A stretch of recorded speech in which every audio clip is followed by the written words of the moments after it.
Hey y'all, welcome to our 5th virtual lesson. We're going to start this virtual lesson the way we start all of them, which is with a check-in and then a ritual in.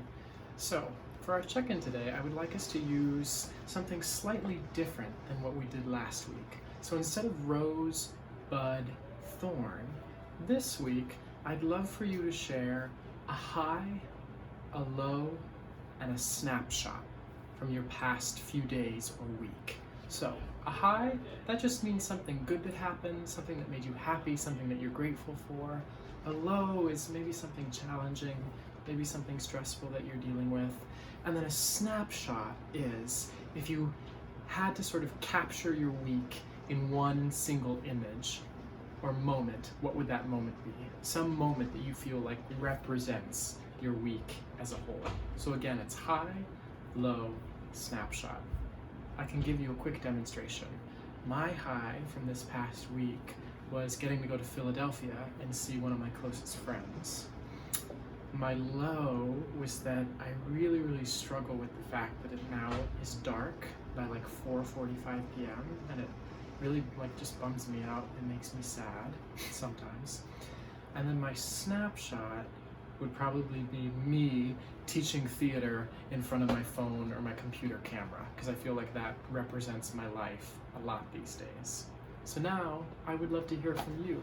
What is your high from the past week? What's a low? And then what is a snapshot? Some moment or image that you feel represents your week as a whole. You can share these things in like a short video message that you send to me on Google Drive, or that you submit to me on Flipgrid, which I'll include a link on this post, or you can type your high, low, and snapshot on a Google Doc that you send to me on Google Drive again, or you can put your high, low, and snapshot in the comments below where I post this video on our class stream page. Thank you so much. Now we'll move on to the last part of our check-in, which we always do, ritual in. Again, for this, you just usually in person say your name, and then in one word, something that's distracting you from being fully present with our virtual lesson today. Again, that's your name, and in just one word, something that's distracting you from being fully present. So I could say, Mr. Walker, loudness, or Mr. Walker, transportation, anything at all that's distracting me. So go ahead, take a sec, think of what your word would be, and then you can share that word in your video blog that you send to me. You can share it in a Google Doc that you send to me on Google Drive, or you can share that word in the comments below. The next activity that I'd like to try as our warm-up energizer is called Variations on a Phrase. I stole this activity from one of my all-time favorite teachers, Sandra Palandri, from when I was living in France. The way this activity works is we take a phrase, such as, how could you? The goal of this activity is to see how many different ways we can say that basic phrase, how could you? We can use different emotions behind it, different feelings underneath it. We can think of saying it as different characters, but again, the trick is to just say that phrase, how could you, in as many different ways as possible. So, I'll do a quick demonstration. How could you? How could you? How could you?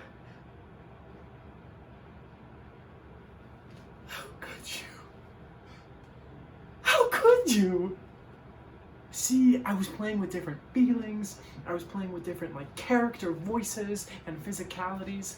That's the exercise. So in whatever space you may be in, try saying this basic phrase, how could you, in as many different ways as you possibly can.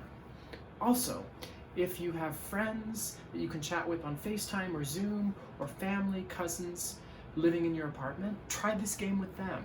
Try just sending this same phrase back and forth as many times as you can. And again, each time you send it out, you send it in a different way. So if you send it happy, the next person has to send it in some other way, and then you have to send it confused, or just keep playing with different ways of sending this same basic phrase.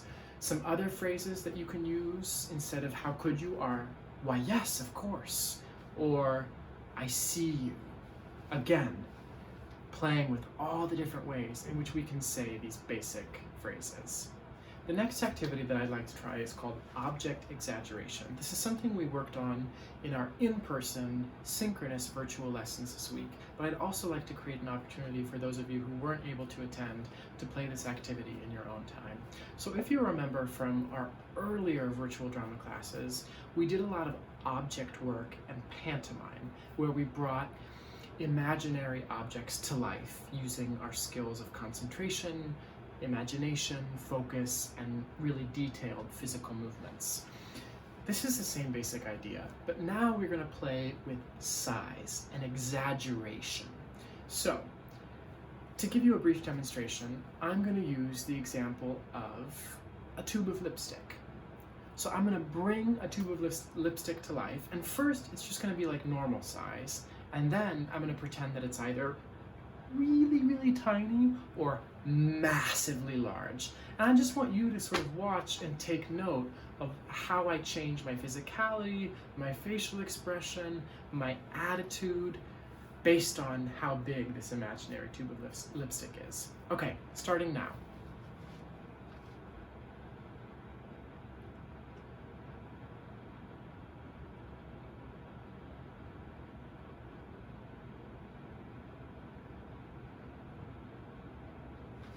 That was the normal size. Now this is the teensy-tiny size.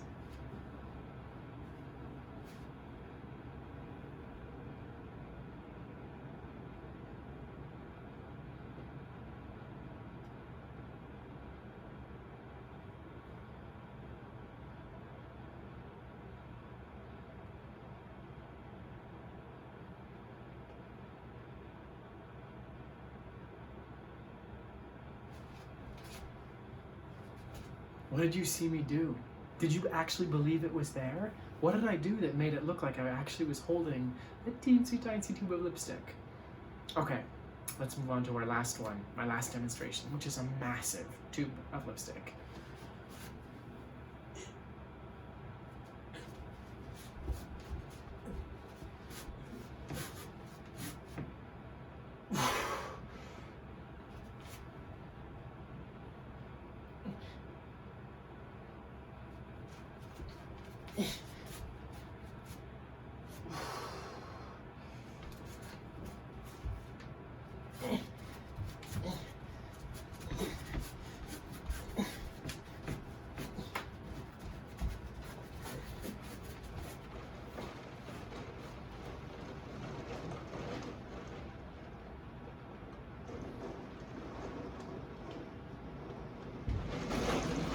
And pause.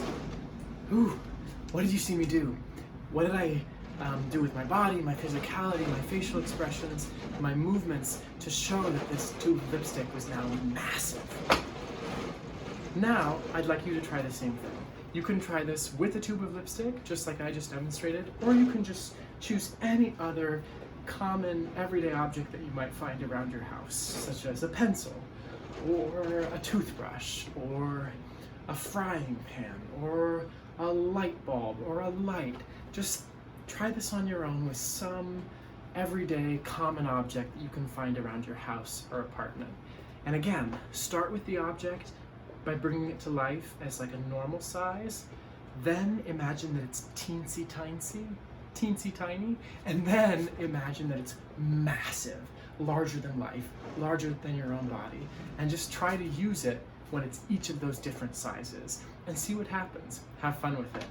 You can then sort of reflect on how it goes, and you can share your reflections in a short video message in the comments below where I post this video, or again in a separate Google Doc. The next game that I want to play with you all in this virtual lesson is called Part of a Whole Activity. Just as we brought imaginary objects to life, now we're going to bring imaginary activities, actions, and scenarios to life. I'm going to do a quick demonstration, and as you're watching, I'd like you to notice and remember what you see me do. And then based on that, try to take a guess at what activity I might be demonstrating. I'm going to also give you a hint that I'm going to take on multiple roles in this same activity. So you'll see a bunch of different roles all within the context of this one activity.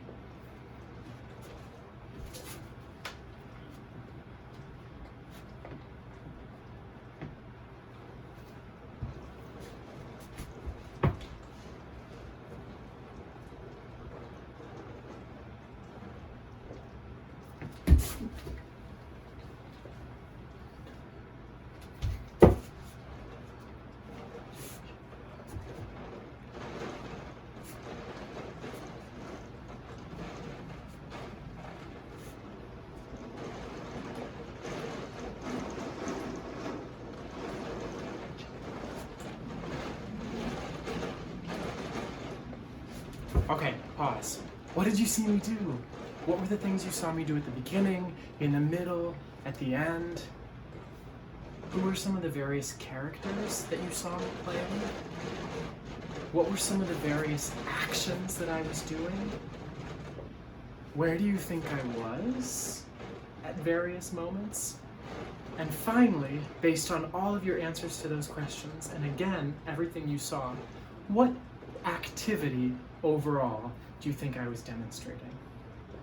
And to let me know what you think, again, you can post your ideas in the comments beneath this video in a separate Google Doc, whatever is easiest and most exciting for you.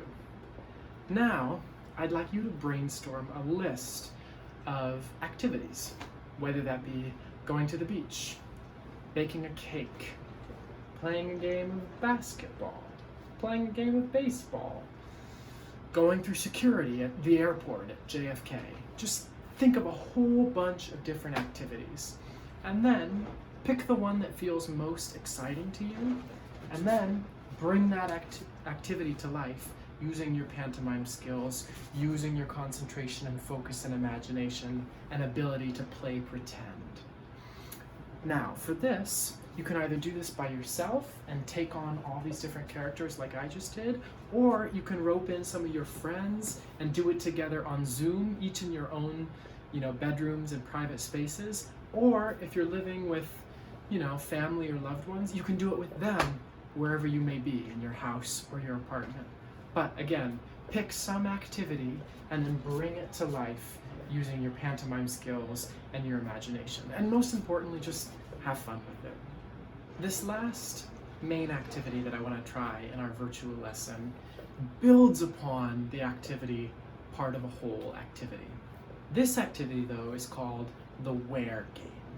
This time, very similarly, using our pantomime skills, our imagination, and our ability to play pretend, we're going to bring imaginary settings and environments to life. So again, I'm going to do a quick demonstration to give you a sense of what this is all about. Then you're going to brainstorm some settings, and then you, in your own time and space, are going to bring those settings to life using pantomime skills, imagination, and play pretend. Okay, here's my quick demonstration.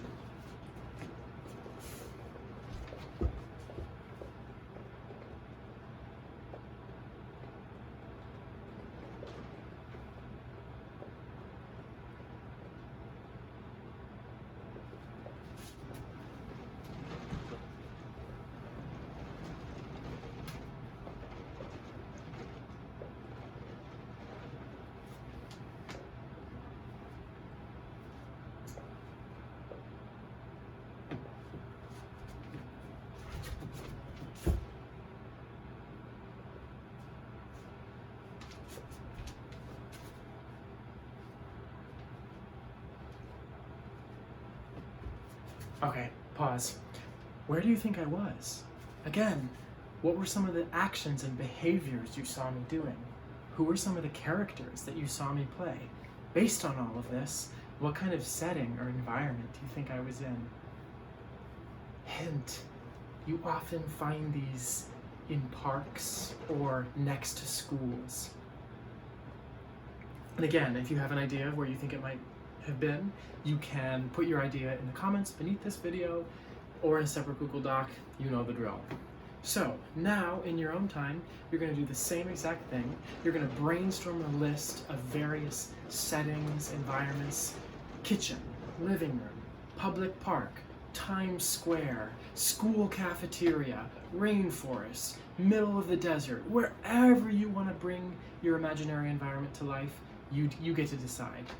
And then, in your free time, when you have a moment, you'll bring it to life using your pantomime skills, your imagination, detailed physical movements and gestures, everything that I just used to bring my imaginary setting to life.